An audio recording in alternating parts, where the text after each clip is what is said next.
Hey everybody, hope you're having a great LinkedIn kind of day. I have been a little bit absent on my Tuesday LinkedIn live stream, been a lot going on. And Nedra and I, my guest today, decided we should do a lunch and learn. So today you're going to learn all about how to manifest and magnetize your ideal clients right to you. And Nedra's going to talk about how to do that. She empowers healers, wellness practitioners, and heart-centered entrepreneurs to overcome their inner resistance and transform their relationship with money, visibility, and self-worth so they can build thriving, purpose driven businesses that make a difference. Self-doubt or fear of judgment or guilt around charging what you're worth often keep talented, passionate individuals playing really small. And so Nedra has dedicated her life to help her clients break free from these patterns and help them figure out how to show up with confidence, authenticity, and alignment. She uses a really unique combination of energy work, mindset work, business coaching, inner child healing, subconscious reprogram, and nervous system support. Oh my God, that last one is so critical, right? But she uses all of those tools to guide clients through profound personal transformations where they can release limiting beliefs, rewire subconscious patterns, and align their energy to the impact and the income that they are ready to achieve. So I'm excited to have this conversation, Nedra. Share really quickly, why do you do this work? How did you get here, and why do you do this work? Why is this work so important? Wow, there's a lot in that question right I there. How did know. I get here? Through a series of life circumstances where I used to be a hotel manager. Mm-hmm. Burnout happened, and I had to do something different. I decided I could not continue to live life the same way. So that's where I kind of hit a crossroads, and I'll keep that story short. But in essence, it led me to open my own business, which was not an easy journey, but that's where this started. And in that process, if you're a business owner, you know that being an entrepreneur is there's personal development and growth in order to kind of step into the next level of growth. So it really stretches you. And in the first few years of being an entrepreneur, my then 18-year-old daughter, I found out she had an eating disorder, and that launched me on a journey. As a mother, I felt tremendous guilt for what I had taught her, what I had showed her, the way of being. And so that launched this healing journey.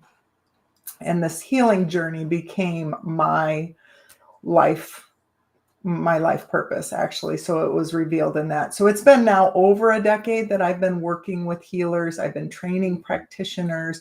I've been working with holistic entrepreneurs, and I understand the underlying workings of the mind and how those things can really keep us stuck in our business from moving forward. So it's actually a beautiful combination of becoming an entrepreneur, knowing firsthand what that's like, and then my true gift is in healing and helping people uncover those super deep rooted issues that are holding them back. You know what I love about that is that when we turn our pain, and I hate to say it, we turn our pain into profit, right? Like we profit from our pain, and it's biblical. God makes beauty from ashes. We can stay stuck in our pain, or we can separate the emotion from the situation and release the energy of the emotion, but learn the lessons from the circumstances, which I love. And there's lots of people doing that in lots of different ways. But I do think that one of the things that I see in my own clients, for example, is they might have everything they need, right? They've got a great message. Maybe they got a super offer. They're a really competent practitioner. Their marketing message, they've worked with the marketing coaches and the marketing's all dialed in. They've spent, $50, $60, $70,000 like trying to find the way to make everything happen. And they don't really understand why this isn't working, right? Why isn't my calendar full? Why am I not converting clients? Why, when I get them on a sales call, do they say, no, thank you? Why do I heal them on the first call and give them the illusion that they that they can do the rest of this on their own, whatever, right? Why do I do those things? And what's so super interesting is it is about figuring out the internal mechanisms that are driving. And in my opinion, it all starts with a really dramatic mindset shift that I've been making over the last 2 years, which is that the external circumstances of your life and your business are your business. Like, they're not happening to you, they're happening for you, and you're making up stories, and you're actually, everything is out there, the good, the bad, the ugly, it's all out there. And it's just a question of what you're activating your mind to see. And then what are the stories what are the activating stories, which I find the whole thing super fascinating, and realizing how quickly things can shift in your world when you realize that you're a powerful manifester, that it's all from inside you, right? So you talk about visibility and the being seen, and I get why that's really scary, because if I'm visible, then I'm vulnerable, and to be able to disconnect visibility from that vulnerability, from the fear that goes with vulnerability, is really powerful. And you've got some really specific ways of doing that. So Yeah. you talk about the 3 keys to authentic visibility. Yeah. So talk a little bit about those. Yes, I would love to. I want to touch just a moment about what you were speaking about, because that manifesting is already happening. How we feel, what we think, the stories that we're living with, think of that like a unique pair of goggles, and that's how we see the world around us, and that's what we're attracting to us. So by focusing on the inner world, the beliefs, the nervous system, the stories that we're living by changing that internally, immediately we start to change how we see the world, how we feel about visibility, how we feel about ourselves, how we feel about having a sales conversation. So it can shift very, very, very quickly. And most people don't realize that they are actually creating it from within. So there are 3 keys to the authentic visibility. And the first thing is authentic confidence. And I say authentic because we can totally fake confidence. But self-esteem is truly how you feel about yourself. And we came into this world already with a purpose, already knowing that we are significant and that we matter. And we came with this wonderful self-confidence, authentic self-confidence. And most of the time, our authentic confidence has been covered up during childhood because we didn't have our essential needs met. And essential needs are being loved, feeling safe, and feeling significant. So if we could grow up in that environment, we really just got to be ourselves and figure out who we are and express ourselves. And then that confidence is just going to flourish. When that gets, I never want to say it's snuffed, it's covered up because it's still inside you. That's where we start to change our self image. And that's how we start to change how we show up. That's where people pleasing patterns begin, perfectionism begins, the overachieving begins. So our mind is stuck trying to fix a problem. And most people don't realize how much energy they're using to prove their value, which could be by people pleasing. That's the essence of what that is. I need to take care of other people so I feel important. Of course, they don't know that on a conscious level, but that Right. programming runs so deep. So it's those needs, and we can go back and we can heal that inner child so that the mind is not trying to fix those problems. So that is the key number 1. One thing I want to dive into that for a minute, because I think it's very interesting. I cannot remember the healing code. There was a book a while back, like 10 years ago, called like the healing code. And they tell a story in there where like this woman could not could not get a promotion at work. Like she couldn't get the money that she wanted. And when they did this healing code thing, and when they got down to the heart of the matter, it all boiled down to her feeling unworthy because when she was a little girl, one day her sister got an ice cream cone, but she didn't. And so in her childlike mind, like her sister was the golden child, and her sister, very interestingly, in her mind, her sister was the golden child, the really successful one, the one who was pretty, the one. Now, who knows what the sister actually was thinking about herself, right? This whole time, Right. we don't know. We just know that this patient client had this viewpoint that her sister was the super golden child, and so she was challenged to, first of all, ask her parents, like, do you remember this moment? And of course her parents don't remember that moment, not in a million years, right? Like, I don't, my kids bring stuff up to me and I'm like, I said what? And they're like, yeah, you said it. And I'm like, I'm sorry, that bad parenting 101, let's heal that. Yeah. Right? Like, but what was super interesting was that her mom said the only reason that you wouldn't have gotten an ice cream at the same time as your sister is that your sister was really compliant when it came to eating. So she would eat her dinner and then wait to be offered a dessert. And you always were like, how many bites do I need to get dessert? You always wanted dessert before the dinner. And that just wasn't the rule. And you hated it.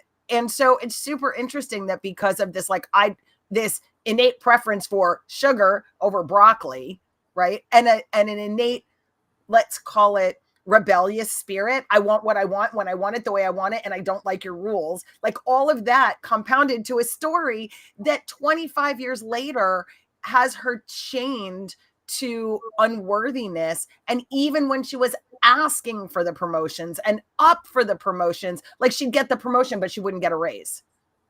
She couldn't get more money because she wasn't worthy of having more, of being the golden child.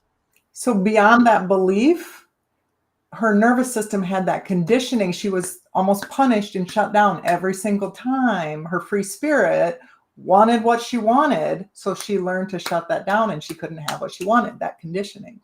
So Right. it's always the perception of the child.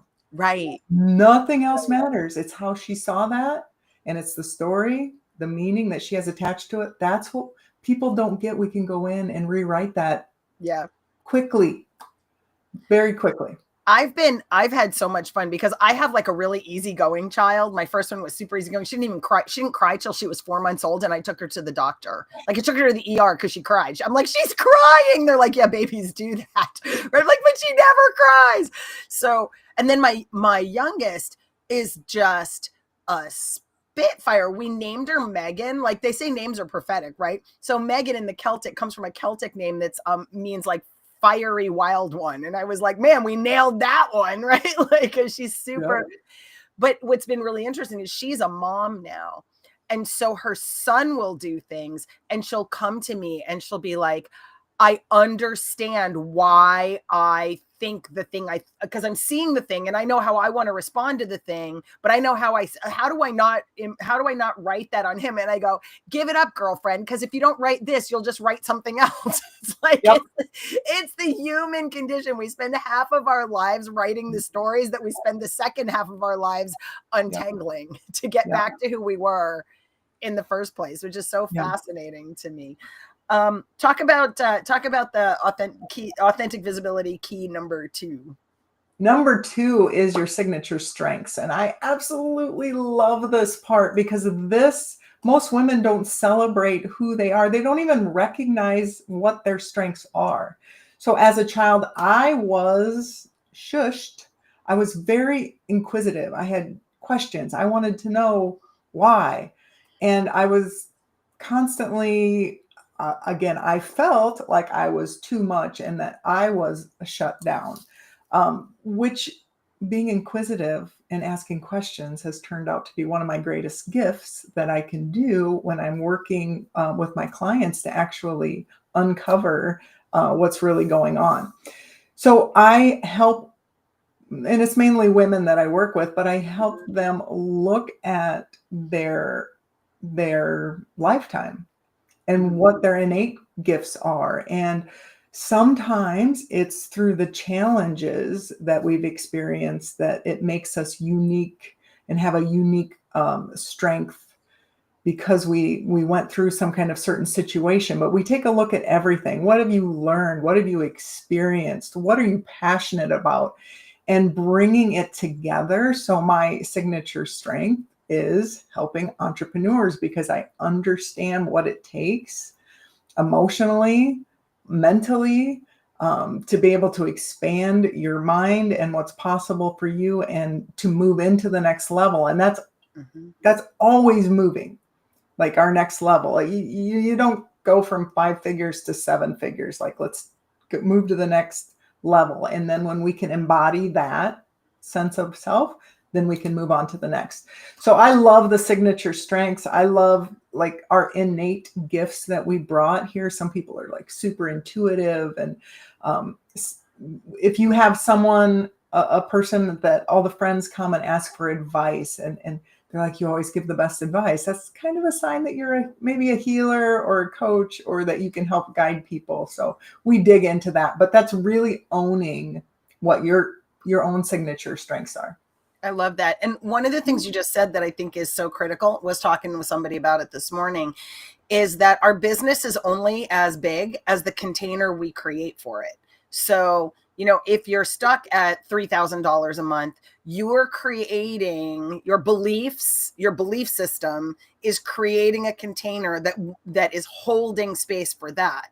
And I think what's neat about the whole concept of the signature strengths is when we start focusing on, I'm really good at this, and I'm really good at this, and I'm really good at this, even as you're saying it, right? As I'm saying it, I'm like, oh, wow. Like, you feel like you're taking up more space. You've got more energy. And if you can sustain that decision that you have value, that you have these strengths, and that your strengths complement the needs of others, because we all fit together like puzzle pieces. And so, when you are able to lean into that, you get to do two things in business. One is you get to grow the container. The other thing is you get to collaborate, and you stop being an island unto yourself, and you start thinking, well, maybe I'm not really good at systems, or maybe I'm not really good at management. My daughter is a brilliant, artistic, fabulous groomer, and she's got the marketing magic in her business. She can't control the employees. Like, she just can't step up and say, I'm a leader. That's not a place where she wants to step up. So frequently, like, she hired me to be her CEO so that I could come in and I could lead the organization. And it's been a really unique collaboration from a relationship that was a long time ago, very fractured and very and very factious, if you will, to being in a place where now we can see each other's strengths, and together the container is even bigger. And so it allows for you to collaborate without shame, without feeling inadequate, because you're standing in your strengths, and it's okay that you can't do all the things because you're not built to do all the things. I love that. And thank you for bringing that up, because in owning our signature strengths too, we just recognize that's not my strong suit. So bring someone else in to support you in that area so you don't feel like you're failing.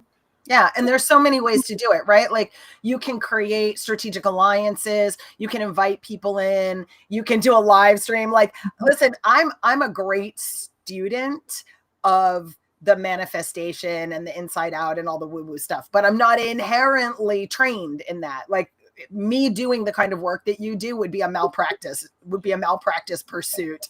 Like, just, it's sort of like, just because you've done it doesn't mean you can teach it, right? And that you're meeting all of the requirements to know what kind of space you're creating for people.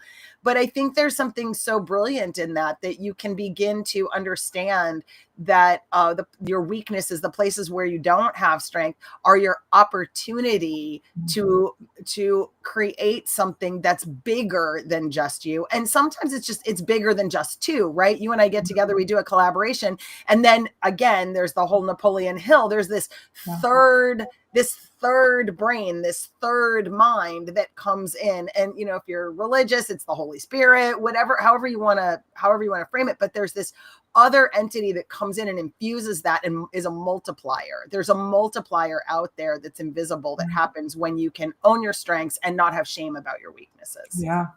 I love that. which Which is authentic confidence. So see how this all comes in together.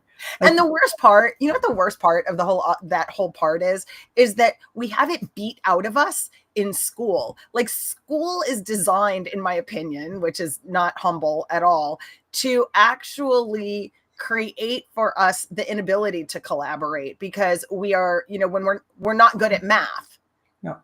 then we're shamed for that. And I often used to say, if I got graded for PE the way I got graded for reading, I'd have never graduated high school because I'm not an athlete, you know. And So it's unfortunate. I've done a lot of healing with people that went back to school and they felt like complete failures because they weren't good at math. Who cares? That's not your signature strength. But they've been traumatized by it and felt like they were a failure and right, continue to carry that energy. I agree. The schools, it's not set up to focus on their strengths and to right. build on the strengths and in the collaboration. Yeah. 100%. And so if you're, you know, those of you who are listening, all of the stuff we're talking about, you don't get to beat yourself up over because it you were a kid when it all happened and it was programmed. It's programmed that way, it's designed that way. And whether it's intentionally designed for the outcome that psychological, emotional, and energetic outcomes is up for debate, but it doesn't really matter if it was intentional or not. You know, if I run over your foot with my car, your foot is still smushed. So now I just have to heal the foot. Yes. So now it's just about healing. It's about healing the stories and healing the wounds from that. So authentic confidence, knowing your signature strengths, and then what do we need to do? Magnetic messaging. So that's where when we tap into the authentic confidence and we find out what our signature strengths are, and we know why we're here and what we want to do, then we just get really clear on who we want to serve, who is your dream client, and what are you going to help them with? What transformation or what problem can you solve? But really, I really like to speak about transformations because Mm-hmm. in that messaging, emotionally, you want to connect with your client and their struggles, what they're struggling with, how they're feeling. If you can emotionally activate them and show them that you're the bridge to cross them over to what they really want, Mm-hmm. that's the basis of your magnetic messaging. But really, we have to focus on step 1 and step 2 before we can even get into messaging. I love that you just said that. I had a revelation, Nedra. I like when I'm walking, I have revelations. I had this revelation. I'm like, what is it? What is it that 93% of on average, right? Like the studies show or the research shows that 93% of people that buy a course or enter into a program never get the result that was promised to them. Okay. And so some of it, I think, is this manifesting in the container and the stories and whatever. But a big part of it is this cart before the horse thing, right? So we're like, oh, everybody has magnetic messaging. I think I'll make magnetic messaging. And you're like, out of what foundation are you going to make this magnetic messaging? It can't be magnetic if it doesn't speak to your strengths, and it can't be, and you can't sell it. You can't embody it without confidence. So you've got to, you like, there's an order to things. And I think that we've been taught to look for the quick win. And we've been taught that, we've been taught out there, like, if you just go to, God, I love Tony Robbins, but unleash your whatever, that once you walk on those coals, that suddenly now everything in your life is going to manifest itself because you went to a weekend of NLP, right? And that's not the case. Like the body keeps the score, and the nervous system stores these things. It's in your body, it's in your muscle. Every plant journey I've done, I've had this like squeezing the energy out of my muscle thing, right? Like it's very bodily for me because I stored across time. I'm very kinetic and kinesthetic. And so I've stored a lot of stuff.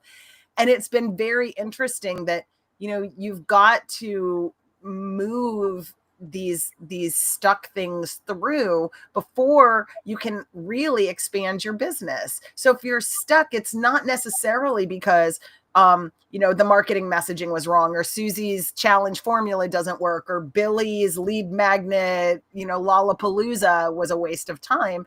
Sometimes it just all boils down to this foundational piece, which is if your nervous system can't handle it, your protector parts are going to make sure you don't get what you can't handle. Yeah. Yeah.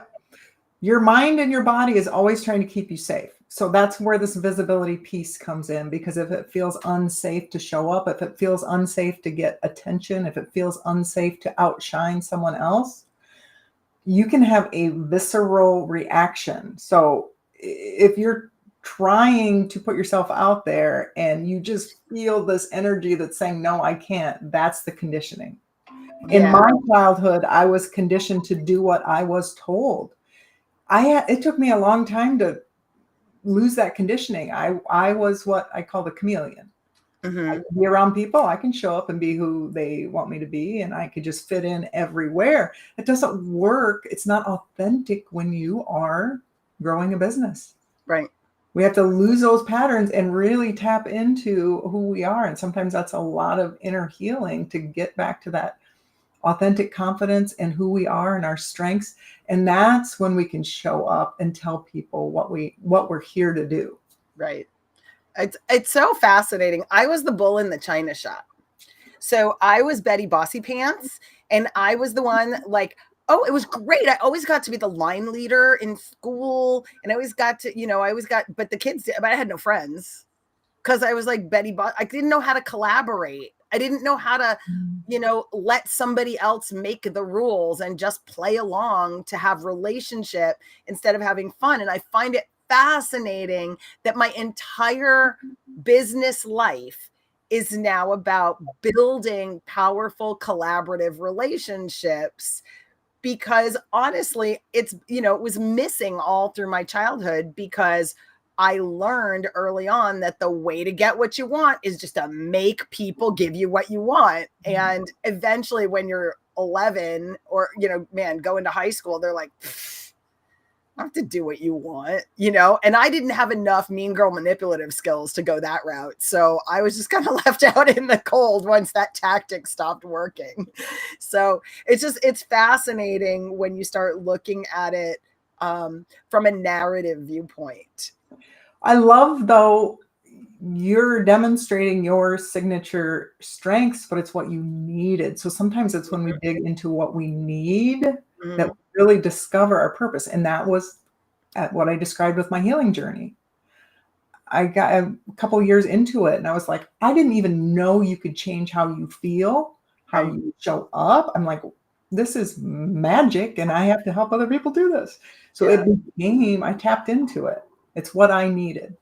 Yeah, I think one of the most interesting things is that if you really want to get good at business, figure out where the wounds are and work on healing them, because though you become then the person who knows how to heal the wound. And everybody, like, we're all attracted. Have you noticed this? We're all attracted to each other's woundedness, which I think is also another one, right? So like I have an incredibly anxious attachment style. Like that has always been my, if you ghost me, I'm like, what did I do wrong? And now I'm going to die. And oh my God, I have to pursue you. And like, just really, really insane sort of attachment style. And I married a guy who needs a lot of privacy, and God forbid you get too close, too close and get too smushy and mushy. He's like, oh, like you're overwhelming. You are an overwhelming human. I need space. And so I picked this person that needs a ton of space. I don't know if he's avoidant or he's just an introvert. I'm not a psychologist, so I don't know. But, every time he needed space, I was like, don't you love me anymore? Oh my God, right? Like I would lose my composure over it. And I thought, God, we really are, we're very attracted to that which causes our wounds. I think because we're supposed to look at them and heal them. So you're attracted to what's going to bring that to you. So imagine that, you can attract yourself those clients that see that in you, but you don't have it anymore because it's kind of like scarred over. You fixed it. It's the scar is still there. You still know, like I still know that I have an anxious attachment tendency, but I'm not anxiously attached to things or people anymore. I just go, oh, look, that's that. Oh, that's that feeling that touched that spot, but I don't feel a need to like act out of it. And then to be able to show people how to move beyond is such a fabulous Yeah. gift. Yeah. Some of our go-to deepest rooted patterns, if we're stressed to the max, Yeah. that's what we're going to resort back to because it's our only, it was our survival mechanism. So Right. sometimes people get frustrated. They're like, but it's not gone. Well, you look how far you've come. Yeah. You can manage it now. But yes, if life completely like falls apart, that's what people, a lot of people expect things are just someday going to be like perfect. And, you know, it just, you might get glimpses of like, this is awesome. And I like to live in gratitude and do all that. But sometimes life is hard. In the past Mm-hmm. few years, 5 years have really brought up a lot of challenges for people. So we need to have skills and coping, healthy coping mechanisms. And Yep. That's so you're in fact I think you said tomorrow and then again on June 5th, you are actually going to be teaching some of that. So do you want to talk a little bit about what's going on, when it's going on, where it's going on, and why we should all hop in and join you? definitely. So I've taken my free guide and created a masterclass, 90-minute masterclass with it, where we dive deeper into each of the topics and really help you understand if this applies to you and how your self-image is created and how we can break through those invisible walls and change the self-image. But what's really cool about the masterclass is I actually do healing work with the group. So we're actually going to be releasing some of the emotions that have been held in the nervous system. I'm going to teach you a technique that you can bring your nervous system back into homeostasis. Most of the time, most people are in fight or flight and they don't realize. I didn't realize I was in chronic fight or flight until I learned this technique. And then I could feel the difference. I actually would have never even called myself an anxious person until I learned this technique. And over time, having a calm nervous system, I'm like, oh, that was crazy. I had this low level anxiety going on all the time. So we're actually going to dive into it so you guys can experience some of the tools that I use, and you can also experience a healing so that you can understand the type of work that I do. But I really want to help wellness practitioners, healers, spiritual entrepreneurs.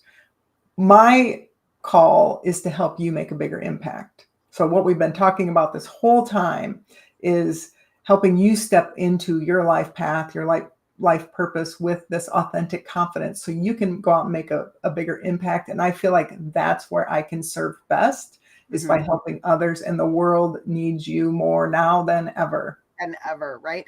And I also think one of the most interesting things as I'm stepping into that persona, right, of realizing that, you know, somebody one time told me that I had hot hands, right? So I have Reiki hands. Mm-hmm. But I don't know how to use it, right? So I have all these like hidden mystical powers apparently that I don't really know much about. But one of the things I was talking with one of my coaches over the weekend, and they said, so like, when are you going to be ready to fill in the blank? And I said, as soon as I feel capable of holding the container for another human being, because that is super important. And he said, well, you'll never actually be ready to do that, right? So to the point there, my spiritual coach has an internal family systems person, a Reiki practitioner. Like he has all of his masters and his practitioners that work on him so he can serve his people.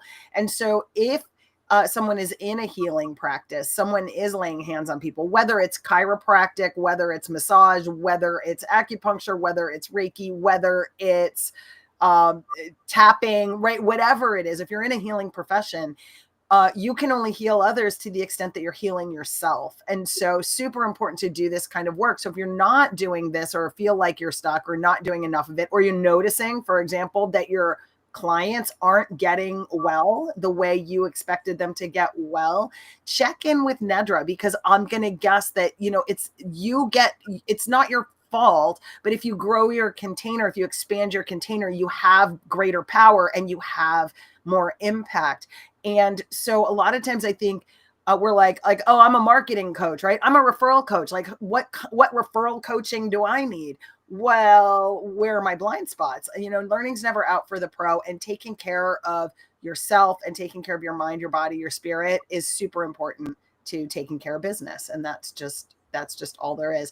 So Nedra, you're going to drop the links to your guide and to your masterclass in the comments. So when you're watching this right now, or whether you're watching the replay, that's where you're going to go, down in the comments, to check it out. So Nedra, any last words for today? My last words, just to reiterate what you just said. As an entrepreneur, it's like we're sitting inside of a jar and trying to read the label. So I work with people for my personal healing journey. I work with coaches to help me develop my business. I think all of us having that outside looking in to help us see what we can't see. And Virginia is absolutely right. We have our blind spots. We can only see what we can see. So it is helpful to have other people support you in finding those blind spots. And I love that Virginia continues to talk about the container, because that's the step number one in my program, is getting your big vision and becoming that container for that. And when you can become the container, then it manifests easily. So instead of trying to create it externally, work on creating it internally so that you can just be the container for it. Amen, sister. All right. Well, Nedra, thanks for spending lunchtime with us today. And I know that this conversation is I just know that it's foundational and super valuable for those listening. I trust that you found it helpful as well. And it would be super great if you would comment below what your number one takeaway is. And also, if you found a lot of value in the conversation today, if you learned something from Nedra that you found was kind of transformative or gave you an aha moment, head over to her profile on LinkedIn, and in reciprocity and gratitude, leave a little recommendation. Be like, hey, Nedra was on, watched your live stream with Virginia, really loved this, this, and this. And I can totally see how that can be applicable to life and business, and show her some love, because everybody likes LinkedIn recommendations. So Nedra, thanks for your time today. And for those of you who are watching, thanks for tuning in. And until next time,